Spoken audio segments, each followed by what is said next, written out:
Samsung trade-in deals, how do they work? Well, you give them your device and they give you a certain amount back. Now, it's usually, several $100s less than what you paid for it. So let's say you purchased a Samsung Galaxy S23 Plus last year and you spent $1,000 on that. Well, $900 on it because they do their initial deals, but let's say you spent $900 on it, then turn around this year and you're going to hand it back to them and they're going to give you $650 for it. So you are $250 to $350 in the hole. Now, yeah, you're going to turn around and maybe you get the Galaxy S24 Ultra. So you're going to turn around and you're going to spend another, let's say, $500. And so now you have spent that original amount plus the secondary amount.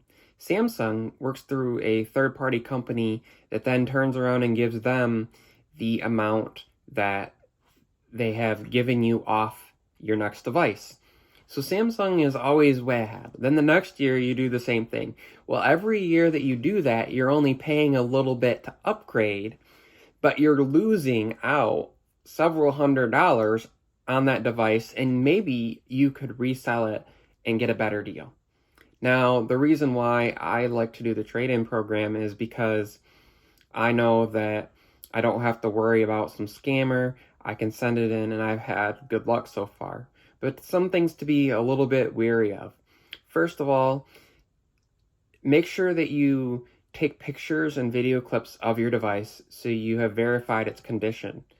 Because I've had where they've tried to claim, oh, it wasn't in the condition that I said, and the minute I said, well, I have video and pictures, they came back with, oh, never mind, we've approved it. The other thing to do is, take video of you packing it up. Make sure you get a receipt and verification of shipping it off. Make sure that you ship it off 2, 3, 4, 5 days before the date that they tell you. Now, most of the time, what people don't realize is you have up until that date to send it in. You can also contact them and say, hey, I'm trying to decide if I want to keep the new device. Can I have a couple extra days? And they may give you some extra time. Now, just be careful of that because you want to document all this. So you send it in, and then it gets to them, and they'll review it. They'll look over the condition, and they'll come back to you and say, hey, yep, it's in good condition, and they give you the amount. And what's nice is you get that off up front, so you don't have to worry about going through your carrier and getting it off monthly payments over 24 or 36 months. You don't have to worry about selling it to somebody and them trying to, come back and haggle you, or them reporting you to Facebook trying to claim that you're a scammer, or that, you sold them a broken device, or eBay or whatnot. So you are protected because you don't have to worry about some other person trying to pretend like something went wrong. It's the company. Now, you'll hear horror stories where people will have issues.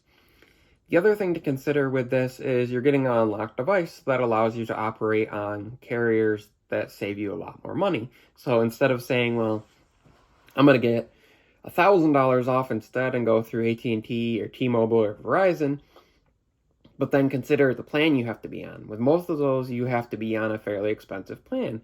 I know, somewhere between a minimum of, $65 to, maybe $100 or $200 plan if there's multiple of you on there. And it's very expensive. You're talking about $65 a person to, sometimes $100 a person with Verizon plans. With the Unlocked, you can do something like Boost Infinite, US Mobile, Mint, Visible, Cricket. There's a number of prepaid carriers that you can use that will save you money. And also, you're not locked in, so if you're going to travel somewhere and let's say that particular carrier doesn't have the greatest signal there, you can put a secondary SIM card in, or an secondary eSIM, where if you're locked to a carrier until you've paid that off, which if you pay off early, then you're going to most likely lose your credits. Well, depending on how it works. Sometimes you can pay off early and you'll still continue to get those credits. but then you've paid that full amount up front, and then your account is going to have it where each month will be kind of a negative amount on there. So consider these things when looking to do a trade, and consider the amount you're getting back, and maybe try to sell locally. I've had okay luck with that, but also consider the amount that maybe your carrier does. And I know Verizon will unlock after 60 days, and some carriers unlock after so many days. I know that Google Fi unlock policy is a little bit different. But also consider sometimes you have to have really good credit to operate through those, where through Samsung, you can also combine Samsung with the educational deals, and you don't necessarily even have to be a student. A lot of times you just click on it and some of those things and they'll work. You can also get deals where somebody can send you a referral and get an additional 5% off. Use things like Rakuten as well to get cash back, and then Microsoft Edge has cash back. So I traded in my S23 Plus for the S24 Ultra, and I'm only going to pay like $618 after taxes. And I got 3 cases, I got the phone, I got the upgraded to the 512 gigs of storage. And the other nice part is I am getting about $115 cash back between Rakuten and Microsoft cashback program. I get 12% through one and 10% through the other. That's 22%, plus I got 15% off education discount. So it's really nice to go through them versus doing some of those other things. So just consider all of this when you're doing the trade. And if you found this helpful, please give it a thumbs up. If you're new to the channel, please consider subscribing. Also check out videos here and here. One will be suggested based on the type of content you like. The other one will be my other S24 Ultra content. Thanks for watching. Peace.